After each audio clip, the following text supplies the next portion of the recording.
Knowledge Musona has joined his brother Walter Musona and Kama Billiat at Scotland Football Club. This is the first time he is playing for a local club since he began his career in 2009. kusangana kwatikuita zvakare pachannel ino, channel yeZimuTinesi TV, pandinodzoka nemaupdates akasiyana-siyana, uye ndinoti kana kari kekutanga kusvika pano ndinokumbirawo kuti ungobaya button rekusubscribe, then turn on the notification bell so that you don't miss anything I upload here. No one was expecting Knowledge Musona to join Scotland FC. This move shocked the other football clubs in the PSL.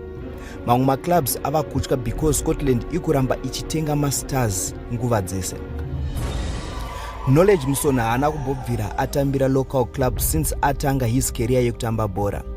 Akatanga kutambira kuKaizer Chiefs in South Africa, ndokubva ikoko ndokunotambira maclubs ekuGermany, after Germany ndokuenda kuBelgium, and then after Belgium ndokuzoenda kuSaudi Arabia uko kwaazobva achiuya kuScotland. Achitaura paaisaina his 1-year contract neScotland, akati mufaro wake kudzoka kumba kuzotambira a local club nekuti haana kumbobvira atambira a local club. Move rakatorwa neScotland FC iri rakafadza mafanzi ayo nekuti mafanzi eScotland FC ari kutarisira kuti timu yavo ndo ichatora league gore rino, nekuti kutaura kuno Scotland FC is on number 2 palog reCastle Premier League following Simba Bora iri patop.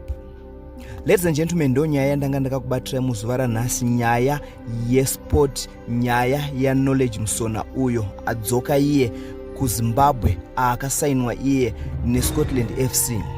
So ladies and gentlemen, ngasangane mucomment section muchitudzo zvamunofunga kuti sekuona kwenyu Scotland is going to scoop the Castle Premier League, kunyangwe zvazvo ine masters, mukombe uchaenda kune mamwe mateams, the likes of Simba Bora, Mos FC, FC Platinum.